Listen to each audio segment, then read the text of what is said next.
On est actuellement aux Antilles et on est parti à la recherche des baleines à bosse.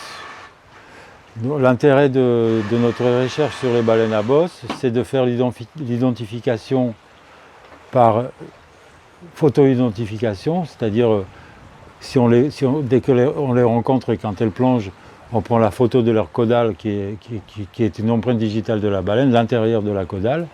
Donc ça nous permet d'identifier au niveau de l'image. Et après, on a tout un matériel avec nous qu'on a embarqué pour faire une identification sonore et des enregistrements sonores. Donc il y a cet outil-là qui est une parabole directionnelle avec un hydrophone qui est fixé à l'intérieur et qui est branché sur un enregistreur numérique. Le voici. Et en orientant, donc en mettant la parabole dans l'eau et en l'orientant, ça nous permet de détecter la direction dans laquelle se trouve l'animal.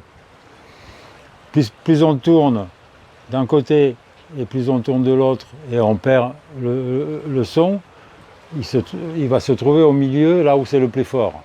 Après, au niveau de la puissance du son lui-même, ça nous permet de déterminer à peu près la distance dans laquelle il se trouve. Donc le son est important parce que ça nous permet, ces outils-là, ils nous permettent de détecter la présence de l'animal, d'évaluer la distance, ce qui nous permet après, en se rapprochant, on s'arrête, on respecte complètement les règles, on ne l'approche pas complètement, il y a des règles à respecter, il y a une charte d'observation des mammifères marins qui est dans les Antilles françaises sur le territoire de l'Agoa. C'est quoi le territoire de l'Agoa?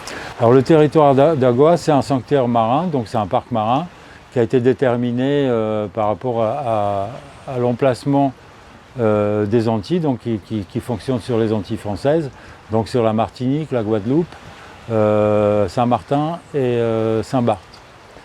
La Dominique qui se trouve au milieu, on est exclu, elle n'en fait pas partie. Donc le sanctuaire Agoa, on a déterminé une charte d'observation pour ne pas déranger les cétacés.